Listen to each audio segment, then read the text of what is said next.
A continuación, invitamos al panel a Roxana Barrantes. Roxana es profesora principal del Departamento de Economía de la Pontificia Universidad Católica.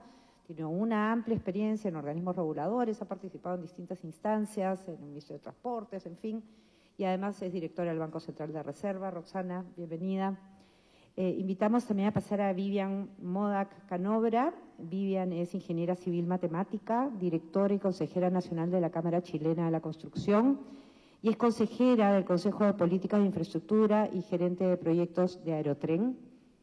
Vivian, a ver si pasas a acompañarnos. Y por último, Patricio Rey, que es el gerente general de Desarrollo País. Ahora nos va a contar de qué va Desarrollo País. La verdad es que siento algo de envidia cuando veo la cantidad de thinks y do tanks que tiene Chile. Es algo que tenemos que tomar nota. Y Juan José Salmón, que es el gerente general de LAP, de Lima Airport Partners, nos va a acompañar en la moderación de este panel que se llama Project Journey. ¿Cuáles son las claves para que sea exitoso los proyectos, el viaje de proyectos de infraestructura, el camino de una obra pública concesionada en sus distintas etapas y cómo lograr que este proceso sea expedito y cumpla con los filtros de calidad y de uso adecuado de recursos públicos?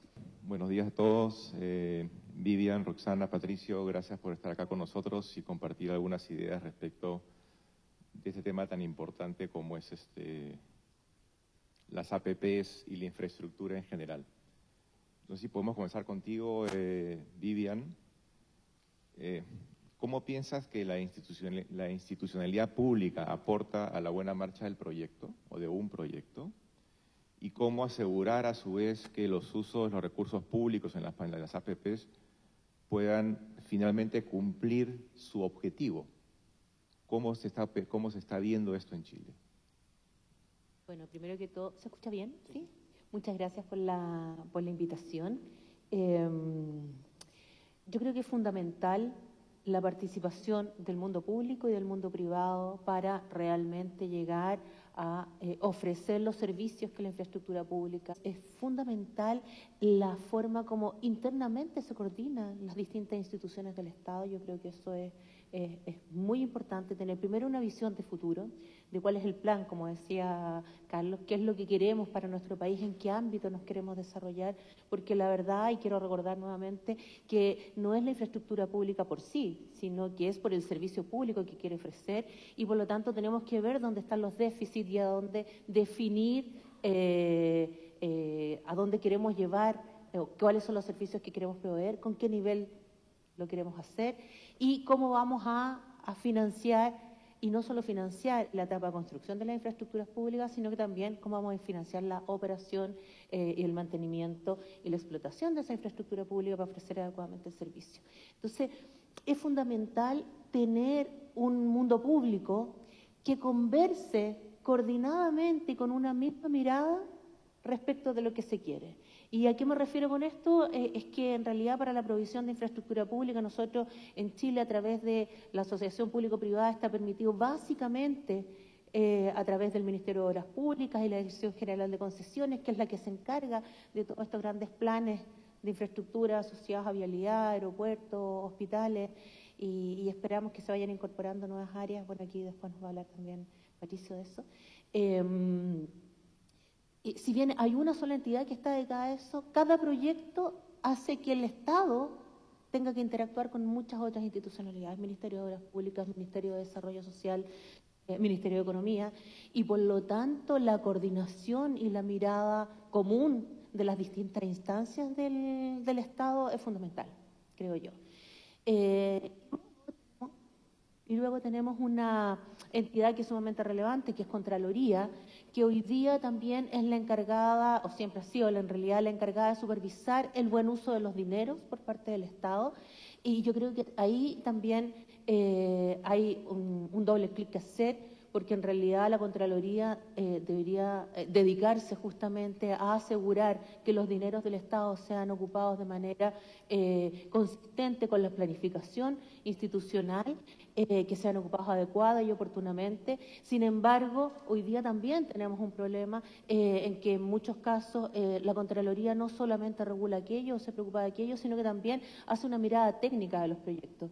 Y es ahí, de nuevo, requerimos esta coordinación entre todos para asegurarnos quién es el que tiene que resolver técnicamente el proyecto, quién es el que se tiene que encargar del buen uso de las finanzas y quién es la entidad que tiene que estar preocupada de la sostenibilidad de los proyectos y la adecuada entrega del servicio a las personas. Muchas gracias. Escuchándote pienso acá mucho en lo que significa paralización de proyectos y cómo alguna vez acá en el Perú esa paralización está asociada a un rol de la Contraloría. Roxana, te hago una pregunta. ¿Cuál es el efecto de la paralización de estos proyectos de obra pública o de infraestructura en general? ¿Y cuál es el efecto que esto tiene en la vida del ciudadano? ¿Cuál es la finalidad de la infraestructura? ¿Para qué hacemos infraestructura? Muchísimas gracias por la pregunta, la invitación y la oportunidad de compartir ideas para un tema que nos compromete en el largo plazo, y eso lo tenemos que tener por sobre todo las prioridades. Y eso significa acuerdos hoy, de comprometernos a ponernos de acuerdo a medida que vayamos avanzando. Yendo a la pregunta, efectivamente, la experiencia que nos están compartiendo sobre estas intervenciones que tiene la autoridad de control del dinero público, que es la Contraloría, que termina involucrándose en asuntos técnicos y además involucrándose en asuntos técnicos cuando hay cambio de funcionarios, a un grupo de funcionarios le dice, ¿por qué autorizaste 10 pisos, por ejemplo? Y al siguiente grupo de funcionarios le pregunta, ¿por qué no autorizaste 10 pisos? Con lo cual, terminamos en un problema de falta de servicios al ciudadano y donde ya ni siquiera un programa de inteligencia artificial podría predecir cuál es el sentido de la recomendación de la Contraloría. A la pregunta, ¿cuál es el efecto? El efecto es que la ciudadanía empieza a perder confianza en la capacidad del Estado de brindarle servicios. Porque lo que termina ocurriendo es que la obra se para, y se para en serio. Conocemos, algunos de ustedes, veo acá al presidente ejecutivo de SUNAS, el caso de la obra de saneamiento en Piura, donde por algún motivo se paró, porque la Contraloría dijo, y resulta que ya se había hecho toda la excavación para poner los tubos de saneamiento. ¿Qué terminó pasando? La gente terminó peor, porque esos tubos, esa excavación terminó siendo fuente de de vectores de enfermedades. Y ¿por qué no pensemos propositivamente en que se para el contrato, pero no se para la obra? Y una vez que quedan establecidas las responsabilidades en nuestro país, que demora 10, 12 años un juicio, ahí, como dicen los abogados, se repite a aquel que fue el responsable. ¿Por qué no pensar en eso como salida y tratar así de construir confianza, reconstruir la confianza de la ciudadanía en que el Estado es capaz de brindarle servicios? Gracias, Roxana. Patricio, tú eres gerente general de Desarrollo País, y entiendo que es lo que es el Fondo de Infraestructura en Chile. Aquí en Perú estamos en este momento ya en un debate, porque ya salió la ley y el reglamento de la Autoridad Nacional de Infraestructura. ¿De qué manera, desde tu rol, digamos, hay preocupación que ese ANINACA sea nada más que una mesa de partes adicional y añada más burocracia a la que ya tenemos? ¿Cuál es el rol de ustedes y si tú ves que esa, digamos, preocupación que te acabo de manifestar, ¿cómo la han logrado salvar? Bueno, nuevamente, no sé si escuchan. Parece que no tanto. ¿Sí? Bueno, muchas gracias por la invitación. Efectivamente, cuando el Estado crea otra institución, existe el riesgo que se dupliquen funciones. Pero es bien interesante también entender la génesis de esta empresa. La idea que tenía esta empresa era de utilizar los recursos que iban a entrar por la renovación de las concesiones de rutas y carreteras que iban a ir venciendo para reinvertirlas en infraestructura. Eso no ocurrió, fundamentalmente por razones políticas, a pesar de que es ley, y tuvimos que encontrar un camino alternativo para hacer viable esta empresa. Y una de las cosas fundamentales que el directorio puso como mandato es que precisamente no entráramos en ninguna otra cosa que ya estuviese haciendo una institución del Estado para no duplicarlas. Y yo creo que eso es algo esencial para precisamente utilizar bien los recursos del Estado sin tener a la Contraloría encima, digamos. Y para eso, lo que nosotros hicimos en un comienzo fue mirar lo que existía en el mundo de instituciones de este tipo. Porque de nuevo, porque vamos a reinventar la rueda, si ya existen experiencias que pueden ser exitosas y podemos adaptarlas a la realidad chilena. Y ahí vimos experiencias australianas, de Infrastructure Australia, vimos experiencias en Colombia de su sistema de transporte y de formas de realizar asociaciones público-privadas, vimos cosas en Inglaterra, de la Autoridad de Infraestructura, pero nos quedamos, dadas las oportunidades que teníamos como institución en ese minuto, con una empresa que se llama Infrastructure Ontario, que a través de 25 años de desarrollo fue consolidándose como la empresa de ejecución de asociación público-privada en Ontario. No fue una empresa que se posicionó del día a la mañana, sino que el Estado canadiense se fue dando cuenta que una estructura de una sociedad anónima del Estado de características flexibles y que actúa en el mundo de los privados es mucho más eficiente que el ministerio mismo en la ejecución de infraestructura. Y ahí un poco lo que decía Carlos, que echa de menos tener una planificación más robusta. Hoy día el Ministerio de Infraestructura de Canadá lo único que hace es la planificación de las políticas públicas y de las obras de infraestructura futuras. Infrastructure Ontario se ha ido transformando en una procurement agency, una agencia de contratación, que es la que lleva a cabo toda esta contratación de obras en asociación pública-privada, lo que responde también con mucho más flexibilidad a lo que mismo Carlos decía. Bueno, hoy día creció la cartera de proyectos 3 veces. En un servicio público es muy difícil subir los funcionarios en 3 veces, y eso compite con diversas otras necesidades. En la empresa pública se puede crecer momentáneamente o permanentemente dependiendo de las necesidades que hayan, con mucho mayor facilidad que en un servicio público. Si yo pudiera recomendarles algo, yo creo que precisamente no duplicar y que tenga un camino paralelo. Nosotros hoy día somos una vía alternativa al decreto 900, que es el de concesiones. Podemos realizar la misma labor sin toparnos con ello, pero las estamos haciendo en otras áreas, no en carreteras, sino que en cables de fibra óptica, en temas de ciudad, temas que no pisan lo que ellos ya hacen.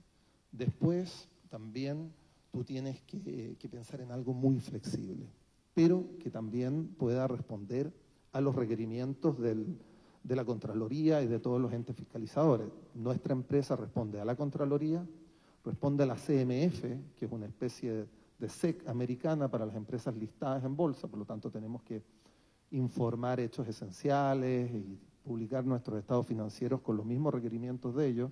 Tenemos auditores externos, tenemos un comité de auditoría, tenemos auditores internos, por lo tanto tenemos la carga de una sociedad anónima listada, pero además la carga del Estado que da garantías pero al mismo tiempo es mucho más eficiente en tener que esperar una auditoría de X años o una autorización previa. Nosotros no tenemos autorización previa de Contraloría, lo que nos hace que las obras también sean mucho más rápidas en poder ejecutarse. Gracias, Patricio. Interesante el concepto de evitar la duplicidad, ¿no? Es decir, cada quien hace lo suyo y ser eficientes en el uso del recurso del Estado. Vivian, cuando hablamos de infraestructura en el Perú, algo que está directamente asociado al desarrollo de la infraestructura, un poco también lo que comentó Carlos al principio, todo lo que está asociado a permisología, a una excesiva, no, yo no diría duplicidad, sino triplicidad, se usa el término de funciones dentro de un mismo tema, y algo que es casi endémico, que es el tema de expropiaciones. Entiendo que tú estás involucrada en un proyecto que es Aerotren, que es para poder tener un sistema de transporte público masivo para unir la ciudad con el aeropuerto. ¿Cómo el tema de expropiaciones ha sido salvado, digamos, en el sistema chileno y cómo el tema también, de alguna manera, el tema de permisología para un proyecto como el que estás involucrada está aportando a favor o no, y qué nos puedes recomendar en todo caso? Bueno, primero que nada, efectivamente el proyecto Aerotren es una iniciativa privada, es un privado, una empresa privada que propuso ese proyecto, esa idea de proyecto al Ministerio de Obras Públicas, y hoy día está todavía en etapa de desarrollo. Hago esta introducción porque me parece que es importante mencionar que este proyecto, que tiene una longitud de 12 kilómetros, propone es conectar dos estaciones de metro, de dos líneas de metro distintas, con el aeropuerto de Santiago, y pasar por aproximadamente 4 kilómetros de zonas urbanas y proveer, por lo tanto, de un sistema de transporte público a esas zonas urbanas. Lleva 5 años de desarrollo. Entonces, esto es previo a las expropiaciones, y por eso lo quiero nombrar. Desarrollar una iniciativa privada, lamentablemente, requiere una serie de coordinaciones y aprobaciones previas a los temas de las expropiaciones. Nosotros comentábamos afuera, nos habíamos encontrado que el tema de las expropiaciones está básicamente muy bien resuelto, porque no es de parte del privado. Esa es una labor que tiene directamente el Estado a través del Ministerio de Obras Públicas. El privado lo que hace es proveer el financiamiento de esos proyectos expropiatorios, desarrolla los proyectos de expropiaciones, y es el Estado el encargado de negociar con los propietarios de los terrenos y de llevar a cabo las expropiaciones. Entonces, las dificultades las tenemos quizás no en ese ámbito, pero sí en la coordinación con otras entidades, tanto en el desarrollo de los proyectos. Un proyecto como el de Aerotren requiere aprobación de TPM, que es el coordinador de transporte en Santiago, requiere la aprobación del Ministerio de Transporte, requiere la aprobación, la supervisión de SECTRA, que es la Secretaría de Transporte, requiere la revisión del Ministerio de Desarrollo Social para evaluar su evaluación social, y requiere el análisis y la aprobación de cada una de las entidades que forman parte de la Dirección de Concesiones. Creo que no se me olvidó nadie. Metro también opina al respecto. Entonces, a eso me refería al principio, ¿no? Con esta necesidad de que las distintas instituciones que participan del diseño, de la construcción y la aprobación de un proyecto estén coordinadas con un fin común. Y ese fin común es que finalmente, realmente tengamos, en este caso, un tranvía que conecte el aeropuerto con la ciudad de Santiago.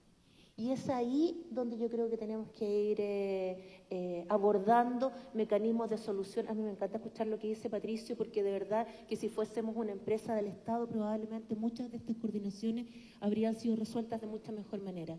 Pero como es un privado que requiere del Estado, de la Dirección de Concesiones, para realizar esa coordinación, y todavía no hemos logrado, a mi juicio, una real asociación y colaboración público-privada con la mira al proyecto que estoy proveyendo, estamos en esta dificultad.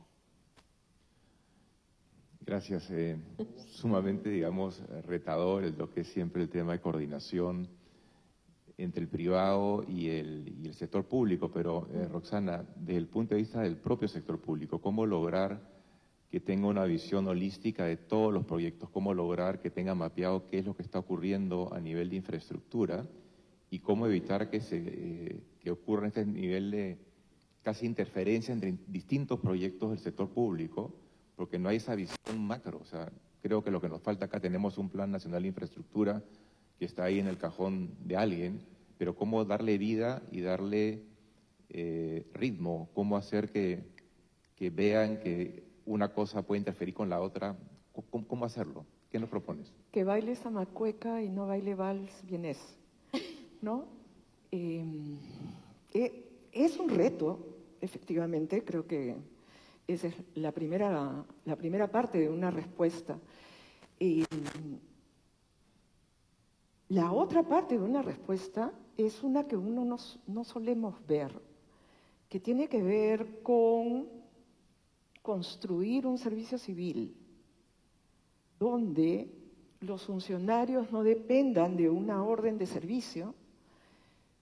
Orden de servicio es la forma más temporal y más precaria de contratación pública en el Perú, o de estos contratos CAS, donde la única manera de mejorar tu salario es irte a otro sector, a otro tipo de contrato de contrato CAS.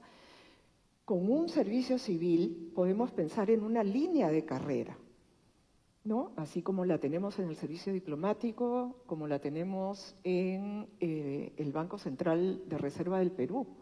¿Por qué no pensamos y nos comprometemos en un servicio civil que pueda poner como metas de evaluación de funcionarios el no solo depender mi área de competencia, porque eso es un tema bien territorial, ¿no?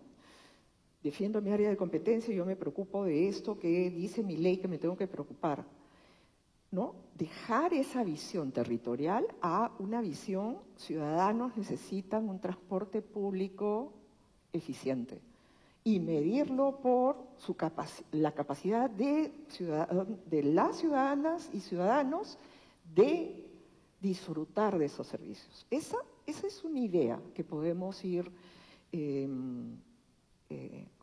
como se decía, entreteniendo, ¿no? Y en lo que le entretenemos, pensar las salidas laborales, porque el construir un servicio civil es un trabajo de largo plazo. Y las urgencias no son de corto plazo, son de anteayer, ¿no?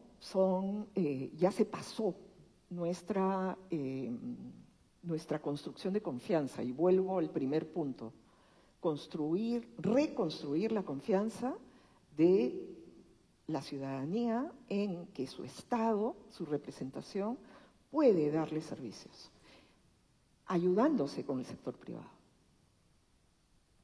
Gracias, Roxana. Patricia, un poco tomando lo que acaba de comentar Roxana de esta cuestión casi de pelea en la competencia, en quién hace qué. ¿Cómo desde tu institución tomas o no tomas un proyecto? ¿Cómo decides llevar algo adelante? ¿Cómo haces para que, no sé, alguna institución, si se da el caso, no conozco el caso específico, tomas la cartera o parte de la cartera de un sector para llevarlo adelante tú? ¿Cómo logras ese nivel de interacción? Si es que se da, no sé. Bueno, un poco eso es como lo hacen los privados también, ¿eh? Nosotros hacemos recorrido dentro del Estado de Chile buscando necesidades no cubiertas. Y como todo Estado, hay entidades que tienen unidades técnicas que realizan proyectos como el Ministerio de Obras Públicas, pero también hay otros ministerios que no tienen unidades técnicas. Y ahí partió primero nuestra asociación con el Ministerio de Transporte, donde ellos tenían el problema de que los terminales, o donde no los terminales que toman pasajeros, sino que los depósitos de buses en Santiago eran de los privados, en lugares muy estratégicos de la ciudad, y si querían hacer una nueva licitación de transporte, ganaba el mejor inmobiliario y no el mejor operador, porque un nuevo operador que quería competir encontraba terrenos en las afueras de la ciudad y los viajes en vacío eran tan grandes que no podían competir. Entonces, nosotros propusimos al Ministerio poder entrar en la expropiación de los terminales y en la compra de los terminales. Hemos hecho las dos cosas. En general tratamos de comprarlos y en la mayoría que hemos hecho. Y dado los buenos resultados de esa experiencia, de esa relación, hoy día nos están pidiendo que construyamos nuevos terminales en la ciudad y que hagamos terminales de buses fuera de Santiago, nuevos sistemas de transporte, que ahora está introduciéndose todo el tema de electroterminales, corredores eléctricos en ciudades más pequeñas, y estamos trabajando de la mano con el Ministerio de Transporte en este proyecto tailor-made a ellos para ir satisfaciéndole las necesidades que antes, por otros servicios públicos, no les eran cubiertas en la rapidez y en la eficiencia. Nosotros, midiendo la primera hora que terminamos, logramos bajar los costos a aproximadamente un 50% de lo que el Ministerio de Obras Públicas logra hacer un proyecto, o sea, nos costó la mitad, y también logramos sacar ese mismo proyecto en la mitad del tiempo que lo hace el Ministerio de Obras Públicas. Y no es porque el Ministerio de Obras Públicas sea malo, sino que tiene que ir a la Contraloría, esperar, que los decretos se tomen de razón, hacer una licitación que por reglas son enormes de largas y enormes de cara, y no son necesariamente customizadas al negocio que realmente quieres hacer. Entonces te permite tener una herramienta eficiente que bien usada puede reducir esos tiempos de llegar con el servicio a las personas que realmente lo necesitan. Entonces, al final del día, hoy día, como esto partió de una página en blanco, hemos tenido que ir buscando los distintos lugares donde podemos hacer la diferencia. Y ahí hemos desarrollado nuestras líneas de proyecto que tienen, como te decía, terminales, tienen oficinas para servicios públicos. Nos pasa que en regiones los servicios públicos están divididos en 6 oficinas de mala calidad, con mala atención a público, bueno, y arriendan a privados esas oficinas. Nosotros, tomando arriendos a largo plazo, estamos construyendo oficinas donde consolidamos los servicios públicos, damos lugares eficientes de trabajo y también dignos para el servicio de las personas que llegan a estos servicios, que normalmente son de ciudades o pequeños pueblos periféricos a las capitales regionales, generando una eficiencia para un funcionario público, y un jefe de servicio, y la modernización tan esperada del Estado. Gracias, Patricio. Algo has comentado que es interesante, el tema de la eficiencia, ¿no? Y Vivian, también has comentado el tema de los permisos, y que este proyecto que nos has comentado ya lleva 5 años, que no sé si para estándar de Chile es mucho o poco, quizás para el Perú sea poco, un proyecto que planifique 5 años acá puede resultar poco, lo cual termina siendo absurdo, pero ¿cómo desde el sector privado, en tu rol, están trabajando con el Estado para lograr mayor agilidad, mayor eficiencia y sobre todo la oportunidad, que el proyecto llegue en la oportunidad en la cual se requiera satisfacer una necesidad? ¿Cómo están logrando eso, si se está haciendo algo al respecto? Bueno, solo para completar mi comentario anterior, llevamos 5 años de desarrollo de la idea del proyecto. Todavía no empezamos a desarrollar el anteproyecto. Después requiere un proceso de licitación, después requiere un adjudicatario y después requiere el desarrollo de la ingeniería de detalle, la consecución de todos los permisos que se obtienen. Por lo tanto, estamos estimando que este proyecto podría empezar a operar en el año 2029. Mi madre. Entonces, entonces son muchos años. ¿Cómo hacer que eso son muchos se años. comprima de alguna manera? Yo creo que hoy día recién estamos empezando a conversar más en serio, creo yo, con el Estado respecto de cómo poder acortar estos tiempos. Y ahí ha sido en realidad una necesidad y se ha convertido en una obligación, porque vemos hoy día que no solamente es el desarrollo del proyecto y hasta que este proyecto se adjudica, que el plazo es enormemente largo, sino que también una vez que los proyectos se adjudican, todos los requerimientos de permisos que hay que hacer, todas las aprobaciones, los desarrollos, significan que en realidad si yo adjudico un proyecto hoy día, voy a en realidad a empezar a hacer mis obras en 5 años más, recién las obras. Entonces, tenemos una cartera de proyectos sumamente interesante, pero en realidad la provisión del servicio está presupuestada para 5 o 10 años más. Y lo que hemos estado haciendo hoy día es acercar las opiniones. Yo ahí quiero valorar significativamente la participación que ha tenido el Consejo de Políticas de Infraestructura, quien, como lo dijo Carlos, aúna a entes privados y a entes públicos para la conversación, a las universidades también para la conversación respecto de esto, y se ha propuesto una serie de elementos o de puntos sobre los cuales comenzar a trabajar para agilizar los procesos de desarrollo de estos proyectos, para conversar y coordinar de mejor manera la institucionalidad y para buscar un trabajo colaborativo y eficiente también entre el mundo público y el mundo privado. Pero yo diría que estamos todavía de manera incipiente en eso. Lo bueno es que hemos encontrado oído de parte del Estado y eso ya es una buena noticia.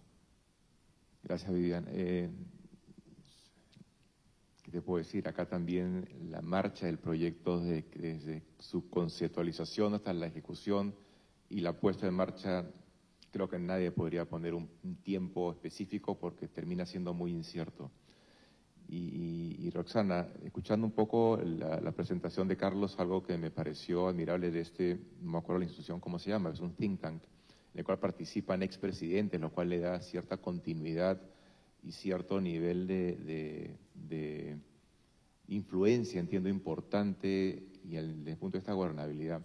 Tú eres directora del Banco Central de Reserva, que es una institución que como tal tiene esa gobernanza, esa institucionalidad. ¿Cómo lograr algo parecido en lo que es infraestructura? O sea, ¿cómo en el país lograr que la infraestructura se tome como un objetivo de Estado y no como una conveniencia de un gobierno específico en el corto plazo? Interesante pregunta, ¿no? Porque muchas veces se voltea a la institucionalidad del Banco Central no solamente para inspirarse, sino para buscar que el Banco Central se vaya encargando de otros temas. Está en la mente de algunas personas y ahí la respuesta es contundente. Desde mi punto de vista absolutamente personal, el banco hace muy bien aquello para lo cual tiene mandato y cuya institucionalidad se ha construido para cumplir ese mandato. Muy bien. ¿Cómo logramos, ¿no? que es tu pregunta? Acá quiero inspirarme un poco en la experiencia chilena dentro del mundo y del mundo académico, porque vengo de la universidad, del Departamento de Economía de la Católica. En el mundo académico, los expertos en asociaciones público-privadas son 3 chilenos, ¿no? Engel, Federico,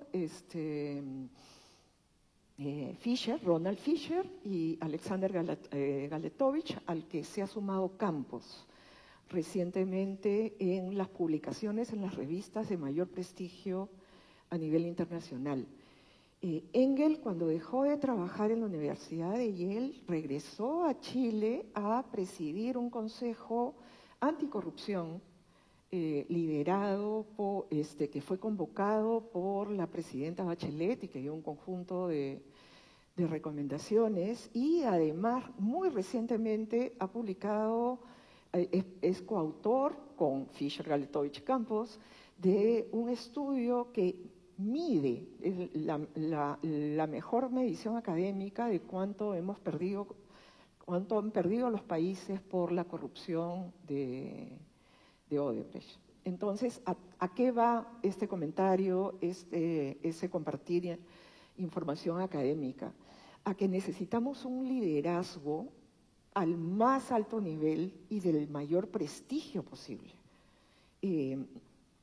Ustedes pónganle el nombre a la persona que tiene un nivel de convocatoria entre todos nosotros, todos ustedes participantes y todos aquellos que están comprometidos en el desarrollo de infraestructura, para poder articular junto con políticos destacados de todas las tendencias, junto con académicos, junto con concesionarios, empresas privadas y anteriores funcionarios públicos, para tener un liderazgo y comprometernos en una política de largo plazo.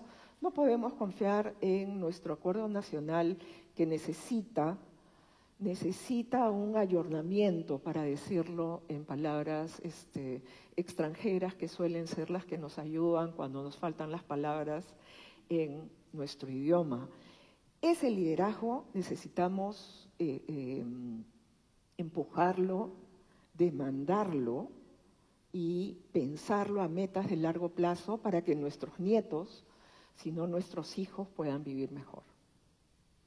Gracias, Roxana. Y eso me lleva un poco también tomando la presentación de Carlos, que él comentaba que desde su punto de vista hay determinados proyectos, por sus características, por el nivel de beneficio, por la envergadura, que tienen que ser programados desde el Estado.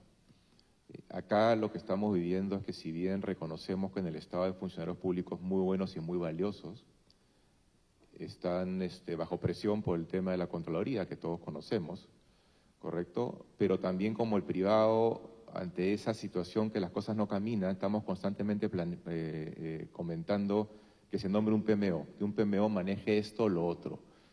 ¿Tú qué opinas de eso, Patricio? Acá, como te digo, tratamos de solucionar una falencia metiendo o incorporando a un ente distinto, un PMO privado, para que tome determinada cartera de proyectos, para que supla una función del Estado.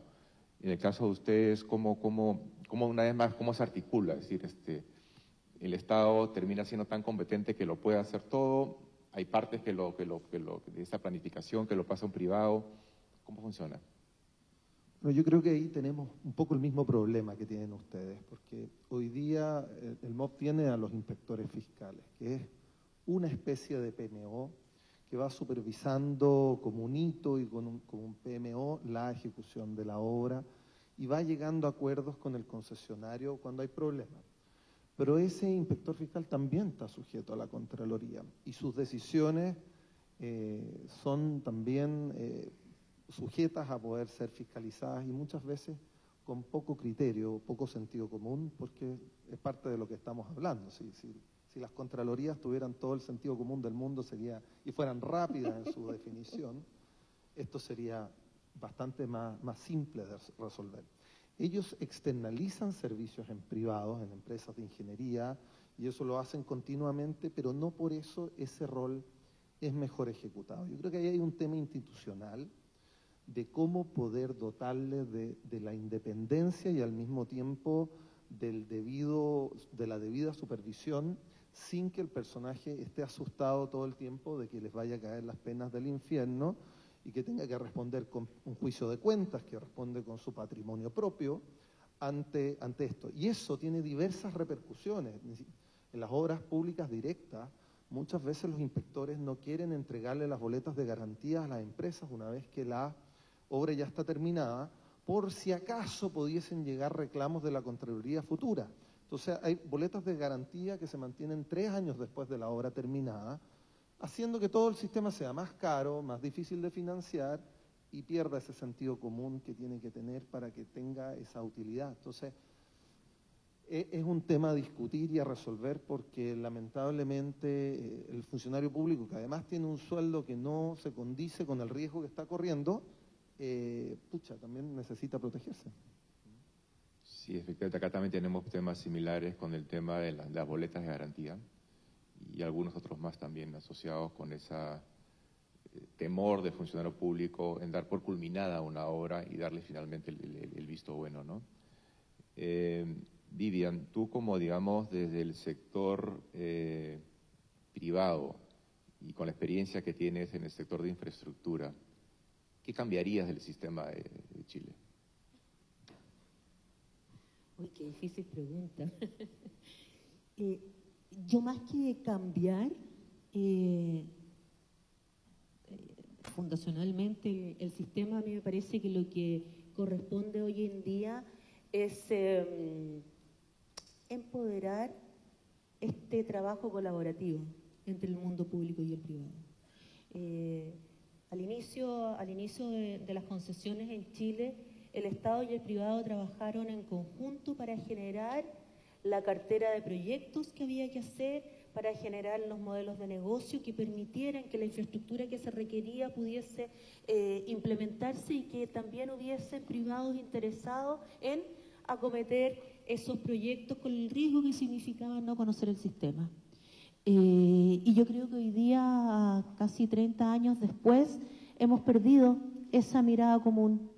Y Y yo creo que ese realmente es el gran desafío. Cuando Estado y privado tenemos una mirada común y escuchamos a la sociedad respecto de los servicios y de sus necesidades y somos capaces de responder con proyectos que realmente son útiles, eficientes, que llegan en el momento en que las personas los requieren y que generan además el impacto que se requiere de ese proyecto, no solamente la provisión del servicio, sino que no genere o mitigue en la medida de lo posible impactos negativos a las personas que viven en el entorno de ese proyecto, vamos a estar del camino correcto, vamos a estar en el lado correcto. Entonces, para mí es la comunicación entre el Estado, el privado y también las personas. Gracias, bien. Suma que eso también está muy relacionado a una relación de confianza, correcta, absoluta, una relación en la cual las partes entiendan cuáles son los intereses de cada uno, porque todos finalmente tenemos un interés, pero también en la visión en que las cosas y la infraestructura tiene que ponerse al servicio de la comunidad, de la sociedad, del beneficiario para el cual ha sido trabajado. Perdón, Roxana, disculpa, sí. me gustaría solo agregar una cosa en eso que dices tú, el conocimiento de la sociedad y la comunidad respecto de el alcance del proyecto y la participación del privado es sumamente relevante, porque a veces las comunidades creen que porque va a llegar un privado a construir, no solamente tiene que hacer ese proyecto, sino que resolver los problemas de toda la comunidad, de toda la vivienda del entorno. Entonces es importante la comunicación entre las tres entidades. Gracias. Roxana, ¿qué tienes que comentar sobre eso? Porque entiendo, acá mi impresión es que el sistema en el Perú hace muchísimos años comenzó con ese nivel de flexibilidad, de dinamismo, y luego lo fuimos perdiendo, ¿no? ¿Qué podrías comentar sobre lo que has comentado hoy día? Hay varios temas, ¿no? Porque buena parte de esa demanda de ciudadanos en territorios alejados de la capital, y creo que tanto Chile como Perú tenemos esta característica de centralismo y concentración de las oportunidades económicas en las capitales, Santiago y Lima. Lima tiene 1/3 de nuestra población, ¿no? Eso quiere decir que en 1.200.000 kilómetros cuadrados tenemos al 60% de la población dispersa y que suele no ver al Estado, y si ve al Estado, ve un Estado muy débil, ¿no? Una posta médica con una enfermera que va a veces, o un serumista que está amenazado en su seguridad, o una escuela donde la maestra no necesariamente llega. Entonces, claro, llega el inversionista y ven una oportunidad de relacionarse con el Estado o de relacionarse con alguien que le pueda satisfacer necesidades. Ahora, sí empezamos con una visión y una práctica más flexible, porque no había nada. A veces nos olvidamos que hasta el año 92, 93, el Perú estaba cerca de ser un Estado fallido, ¿no? Y hay un elemento, hay un dato, ¿no? El Censo Económico Nacional de 1993, que se levantó para construir los datos del año base 1994 en el Perú, solo pudo censar a 2/3 de los distritos del Perú. 1/3 quedó sin censar. Ni siquiera fuimos capaces como Estado de enviar y garantizar la seguridad de un encuestador para lograr los datos de actividad económica. Eso es lo más cercano a 1/3 de territorio sin injerencia estatal. En ese contexto teníamos que dar todas las facilidades para avanzar en proyectos en actividad económica y el Estado no tenía ninguna capacidad. Y ahí es que se dijo que el privado se encargue, porque de otra manera no salimos de esta. En el camino hemos tratado de ampliar el ámbito de trabajo del Estado, ampliar las funciones, y ahí vienen los permisos nuevos, las leyes nuevas, y seguimos diciendo, privado, encárgate de todo. Cuando no hicimos esa parada y decir, oye, un ratito, ya no toca. Yo misma recuerdo, año 2008, yo estaba en Proinversión en ese momento, en un comité, veía los contratos y decía, de verdad, ¿para qué necesitamos esta cláusula? O sea, la cláusula de equilibrio económico-financiero es importante, pero ¿cuál debe ser su contenido? En ese contexto, comento con el MEF y el MEF me dice, no, tiene que seguir. Le digo, oye, esto es declararnos que no somos capaces de dar credibilidad a los contratos. No, tiene que seguir. O sea, no hemos sido capaces de hacer la reflexión de, ha cambiado el momento, deben cambiar las condiciones de práctica. Muchas gracias, Rosana. Espero que ya tenemos el tiempo concluido, pero espero que esto sea, podríamos conversar acá creo que horas y si abrimos el debate con el público, nos quedaríamos acá creo que varios días. Pero ojalá que este sea un punto o un pequeño aporte justamente a ver cómo cambiamos, ¿no? Cómo cambiamos para que la infraestructura esté a tiempo, genere los beneficios y la población los perciba de manera tangible y no simplemente a través de la prensa o leyendo que se inaugura un proyecto y no se inaugura la infraestructura. Agradecerles a todos ustedes su participación. Muchas gracias. Gracias. Muchas gracias.